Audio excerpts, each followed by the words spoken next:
ये वास्तव में मेरी कहानी नहीं है, लेकिन मैंने इसे अपने बचपन में सुना था। तब से मुझे हॉस्पिटल के नाम से डर लगता है। एक इंस्पेक्टर था जो हर रोज शाम को हॉस्पिटल के हर एक रूम को अच्छे से इंस्पेक्ट करता था, ये देखने के लिए कि क्या कोई वहां रह तो नहीं गया।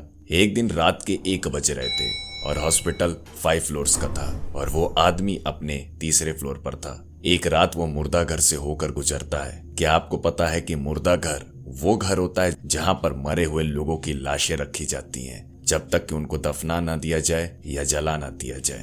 तभी उसको एक आवाज सुनाई दी, जैसे कि कोई भारी लोहे के दरवाजे को खींच रहा है। उसका काम हर एक चीज को चेक करना था, तो वो आदमी तुरंत दरवाजे को खोलकर अंदर गया और हर कोने में टॉर्च की रोशनी मारता है। फिर उसने देखा कि मुर्दा घर में एक बॉक्स खुला था और वहां पर डेड बॉडी नहीं थी।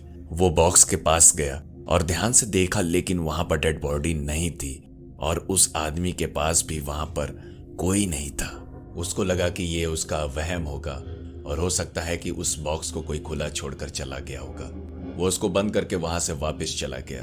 वो सीधे लिफ्ट में गया और फर्स्ट फ्लोर पर जाने वाले बटन को प्रेस किया। जब दरवाजा बंद हो रहा था तभी किसी की आवाज सुनाई दी, हे रुको, थोड़ा मुझे भी चलना है। वो एक खूबसूरत लड़की थी जो अपने हॉस्पिटल के आउटफिट में थी। उसका चेहरा काफी क्यूट था और उसके बाल बड़े बड़े थे। अब वो आदमी बिल्कुल कंफ्यूज हो गया था कि इतनी रात को ये लड़की अभी भी क्या कर रही है। थैंक्स, वो लड़की बोली और वो आदमी फिर मुस्कुराया।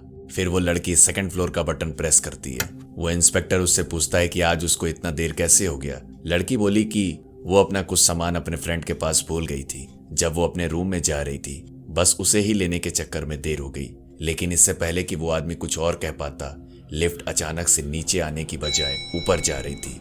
जब लिफ्ट 4थे मंजिल पर पहुंच जाती है तब वो आदमी फिर से 1st फ्लोर वाला बटन प्रेस करता है और थैंकफुली कि अब लिफ्ट नीचे जा रही थी। लेकिन दरवाजा 3रे मंजिल पर जाकर खुल जाता है। जैसे ही दरवाजा खुला, उस इंस्पेक्टर को दूर से किसी की आवाज सुनाई दी। वो आवाज एक आदमी की थी जो लिफ्ट की ओर काफी स्पीड से दौड़कर आ रहा था। लिफ्ट में खड़ा इंस्पेक्टर किसी तरह लिफ्ट के दरवाजे को बंद करने के लिए बटन को प्रेस करने की कोशिश कर रहा था। अब वो आदमी मात्र 6 फीट की दूरी पर था। वैसे ही दरवाजा बंद हो गया।